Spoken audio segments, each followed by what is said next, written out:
여러분 안녕하십니까, 강신호 변호사입니다. 지금 헌재 일정이 너무나 빡빡하다는 얘기가 들리는데, 특히 윤석열 대통령 재판 일정은 이건 뭐 이렇게까지 할 수 있는지 정말 너무나 급박하게 돌아가고 있습니다. 그런데 윤석열 대통령, 세상에 대통령 탄핵 심판이라는 것이 이게 뭐 정말 100년에 몇 번 있을까 말까 한 뭐 그런 일인데, 저번에 뭐 박근혜 대통령에 이어서 다시 또 8년 만에 그런 일이 벌어졌는데, 그리고 또 이 사건을 갖다가 헌법재판소에서 문 형배가 너무나 급하게 그냥 막 몰아치다 보니까 지금 헌법재판소 직원들이 받는 그 스트레스, 업무 부담도 굉장히 크다고 그럽니다. 사실 일주일에 2번씩 대통령 재판을 한다는 게 사실 한 2주에 한 번, 보통의 재판은 한 달에 한 번 이렇게 하거든요. 그러면 여기에 대해서 그 해야 될 일이 얼마나 많습니까? 헌법재판관들도 물론 바쁘지만 사실은 그 밑에서 거기를 떠받치는 사람들이 더 바쁘거든요. 특히 이런 큰 어떤 정치적인 사건이 생기면 언론 담당들이 굉장히 고생을 합니다. 그 공보 업무, 그냥 계속해서 헌재 입장이 무엇인지를 묻는, 거기에 답을 해야 되고 브리핑을 해야 되고 또 이제 보도 자료를 내야 되고 뭐 그렇거든요.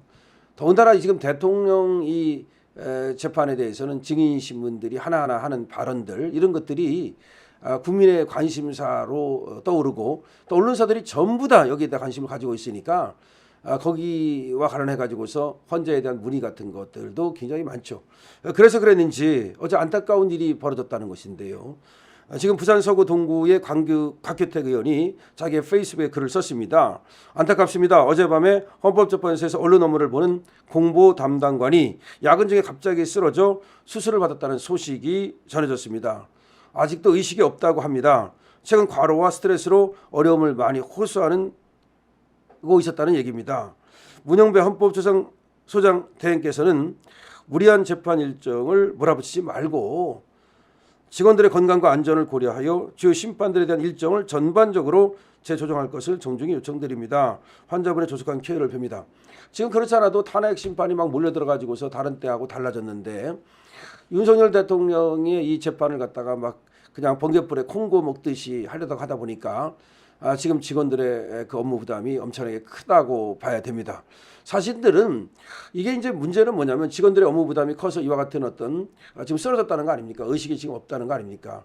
이거 엄청나게 문제죠. 그뿐만 아니라 이렇게 하다 보면은 제대로 이게 되겠습니까?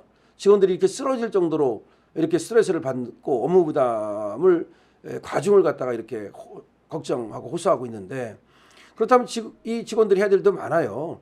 뭐 헌법재판관들만 하는 게 아닙니다. 그럼 헌법재판관들도 역시 그러면 또 언제 쓰러질지도 몰라요. 제가 볼 때는 뭐 직원들만 쓰러지란 말이십니까? 그렇게 하면은 문제는 말이죠. 그 사람들의 건강 물론 문제입니다. 하지만 공정한 재판 되겠냐 이거죠. 그러니까 혼미한 상태에서 뭐 일이 제대로 됩니까? 그러니까 여유를 가지고, 뭐든지 여유가 필요해요.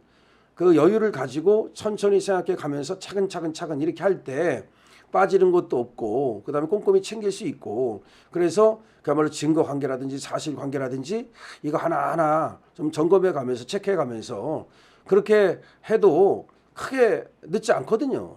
그 대통령 헌법재판 같은 거 180일 이내에 하도록 돼 있습니다. 물론 그것이 임의 규정이라서 180일도 반드시 지켜야 되는 규정은 아니에요.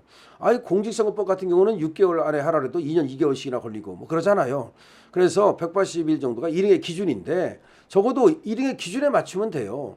저는 180일이라고 정해놓은 이유가 있다고 생각하거든요. 이게 일행의 기준을 정해놨으니까 사실 거기에 맞춰가지고서 이렇게 로드맵을 정하면 큰 무리 없이 할 수 있다고 생각하는데, 이거를 그냥 3월 초에 끝내겠다, 뭐 2월 말에 심리를 끝내겠다 이렇게 목표를 정해놓으니까 그야말로 그 졸속 재판이 되는 거고, 그다음에 직원들도 저렇게 야근하다가 쓰러지는 일이 발생하는 것이고 이렇습니다. 그러면 문영배 헌법재판소장 권한대행께 지금 우리 곽규택 의원께서 얘기하시는 대로 왜 그렇게 지금 서둘러 가지고서 문제를 일으키느냐.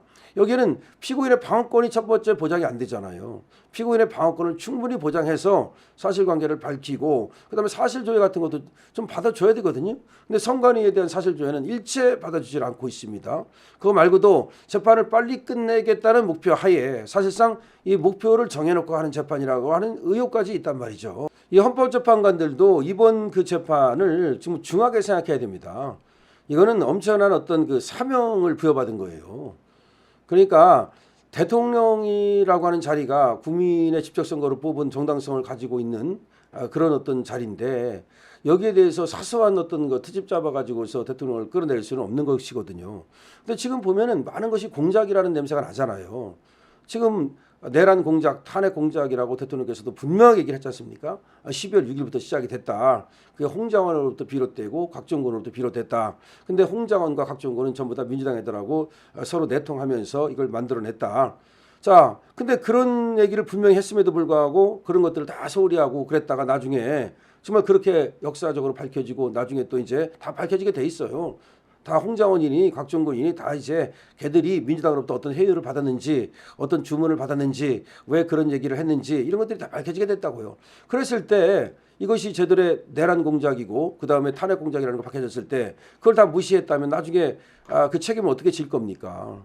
그러니까 헌법재판관들도 뭐 그 영원히 하는 거 아니고 임기 채우면 나오는 거예요. 나오면 보통 이제 변호사하고 뭐 그래요. 아니면 학교로 가든지 뭐 그렇게 사실상 뭐 그렇게 헌법재판관들 조금 반짝하는 거지 나와서 빛나는 삶을 사는 것도 아니고 일상 시민으로 돌아가는 겁니다. 그 누구도 마찬가지지만 그러면 그 재판관 맡았을 때 정말 공명정대하게 내가 그리고 부끄럽지 않게 후세에 그렇게 재판하겠다는 생각을 가지고 해야지 어디에 치우쳐 가지고 말이죠 뭔가 광기에 휩싸여 가지고서 누구의 어떤 그 뭐 사주에 비슷한 거 받아가면서 그 쪽팔리지 않습니까? 지금 벌써 다 드러나지 않습니까? 홍장원이가 박선원이라는 자하고 연결해가지고서 사실은 그 메모라고 하는 것이 이게 공작이라는 것이 다 드러나지 않습니까? 지글씨도 아니래 보좌관한테 쓰였다 그러고 거기에 뭐 한동훈 체포 이런 것들 전부 다 이간질하기 위한 것이라는 것이고 박선원이가 또 그런 잘하는 것이 다 드러나고 있습니다. 김병주도 그렇고 이 곽종근이하고 관계 때문에 곽종근이가 한 말도 사실은 뒤집어지고 있고 자 그런 것들을 이제 고려한다면 사실은 조금 더 이에 대해서 알아볼 수 있도록 많은 사실 조회라든가 이런 것들을 해봐야 될 거라고 생각하고 그 다음에 지금 거기까지만 갖고 자꾸 떠드는 거예요. 내가 볼 때는 대통령께서 얘기하신 게 맞아요. 지금 저 달은 하늘에 있는데 호수에 비친 달 그림자를 쫓고 있다니까요. 그 달의 그림자예요. 달이 아니라. 달이 지금 호수에 있다고 잘못 생각한다니까. 달 그림자를 쫓고 있다니까. 저 하늘에 달이 있는데 호수에는 달 그림자 달이 아니고 근데 그걸 달이라고 생각하고 쫓고 있다고 엄청나게 멋진 비유를 한 거예요. 그러니까 헌재 재판관들은 달 그림자를 쫓지 말라 이 말이에요. 허상이다 이거 허상. 지금 얘기하는 것이 다 격가지에 불과한 거고 했다 안 했다 말했다 안 했다 다 뭐 갖고 싸우는 거야. 그 말을 했냐 안 했냐 의원이냐 요원이냐 그걸 끌어내라고 했냐 아니면 뭐 데리고 나오라고 했냐 이게 무슨 개떡 같은 소리입니까? 적어도 계엄이라는 걸 해가지고 대통령이 내란이라고 하려면 뭐가 있어야 될 거 아니야. 달라진 게 있어야 될 거 아니야. 예를 들어서 뭐 정말 뭐 의원이 하나 뭐 감금이 됐다든지 누군가가 뭐 다치고 죽었다든지 무슨 뭐 폭파가 일어났다든지 뭐가 지금 있습니까? 아무것도 없잖아요. 그러니까 실체 없는 그런 곁가지를 쫓고 있는 거 이거를 확실하게 아셔야 된다고. 그래서 그 곁가지 쫓냐고 호수에 비친 달 그림자 쫓냐고 이 직원들 죽어나가게 하지 말아라. 지금 곽규택 의원이 얘기하는 것처럼 이게 너무 그냥 막 졸속으로 막 밀어붙이다 보니까 그 직원들도 죽겠고 지금 뭐 전체적으로 확실하게 이쪽이 좀 밝히는 이런 과정을 좀 더 해서 여유 있게 좀 해서 그래서 윤석열 대통령 이 재판이 하나의 시금석이 될 수 있도록 그렇게 해야지 만약에 민주당 쪽에 부안이동하는 것처럼 해가지고서 재판 결과가 나온다 하더라도 그것이 경우에 따라서는 지금 휩쓸어 버린다는 말까지 나오고 있지만 지금 많은 사람들이 얘기하고 있는 거예요. 지금 전원책 그 변호사 같은 경우도 이거 100% 기각 나온다 그렇게 얘기하고 있고 많은 사람들이 지금 그런 얘기를 하고 있는데 지금 졸속으로 해가지고 그와 다른 결론이 나왔을 때 정말 그걸 국민들이 승복하겠습니까? 국민들이 승복하는 게 중요한 거예요. 승복할 수 있는 재판을 해야 되는 거지 국민들이 승복할 수 없는 재판을 해놓고 나서 왜 너 승복 안 하느냐 사법권의 독립을 침해했다 그거는 아니죠. 어쨌든 직원이 이렇게 지금 또 심장 이상인 것 같은데 이렇게 의식이 불명이라고 하는데 어쨌든 쾌유를 빌고요. 헌법재판 조금 더 여유를 가지고 직원들의 건강도 살피면서 공정성에 정말 신경 써주기 바랍니다. 여러분 이 영상 많이 퍼질 수 있도록 구독과 공유 댓글을 부탁드리고요. 좋아요 그리고 구독 함께 부탁드립니다. 강시엽 TV입니다.